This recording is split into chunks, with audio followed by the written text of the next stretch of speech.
Hey everybody, it's Matt here. I have some more tips on practicing jumps at the piano. Now I made a video yesterday and I'll link to that below. If you haven't seen that, I talk about how you can use pause practice in practicing jumps or leaps or anything that's kind of disorienting at the piano.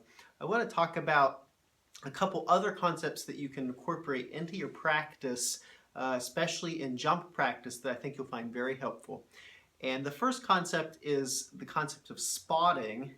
And then the second concept I'm going to talk about is the idea of a hard focus versus a soft focus. And these are all things you can play around with. So spotting is pretty obvious, and you've probably used it whether you know it or not. It's just the idea of before you move, spotting the note that you're jumping to. So if you're doing, say, a 2-octave jump from a C to a C, making sure that your eyes aren't locked on the note that you're jumping from, but that you're spotting towards the note that you're jumping to. And that's pretty obvious for most people. What might not be so obvious is the idea that you can have a soft focus versus a hard focus. So by a hard focus, all I mean is that you're really zeroed in on a particular note.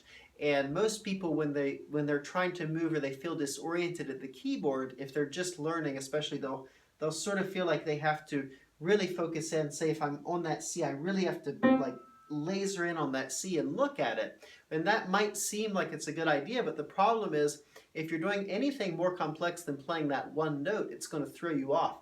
And so what you can actually do is learn to use more your peripheral vision. You don't actually have to look there right at the C. You can back your focus up just a little bit and have exactly the same effect while maintaining a wider swath of material.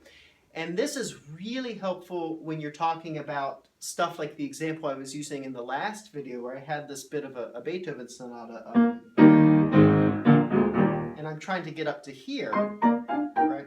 If I'm trying to go and I really zone in up here, there's a really good chance I'm going to miss this left-hand note, or it's at least more of a chance than if I have a more soft focus where I can grab in my peripheral vision this whole span of keyboard. It's going to be much more likely that I can grab both hand positions in the jump, you see. Now, added to that soft focus, when you're moving both hands at once, it's very important to understand that you can cue one hand after the other. So in this case, what I'm doing is I'm cueing up where my left hand is going to jump to, which is this A flat here, because I'm already looking down in this area of the keyboard as I play. So you see, I've already got that A flat in line, and then what I'm going to do is, after I play, as I'm moving to that A flat, I still have time to cue the second set of notes that I'm moving to, like that, you see. And so it's very, very quick, but it's actually one after the other, left hand and then right hand. And you can actually train yourself to do that very, very quickly. So instead of just feeling like, well, I'm just trying to like grab as much as I can and hope I get there, you'll have a very distinct set of steps that you're going through. You're playing, you're cueing the left hand, you're cueing the right hand, and it seems like you're cueing them almost at the same time if you practice it, because it'll be very, very quick.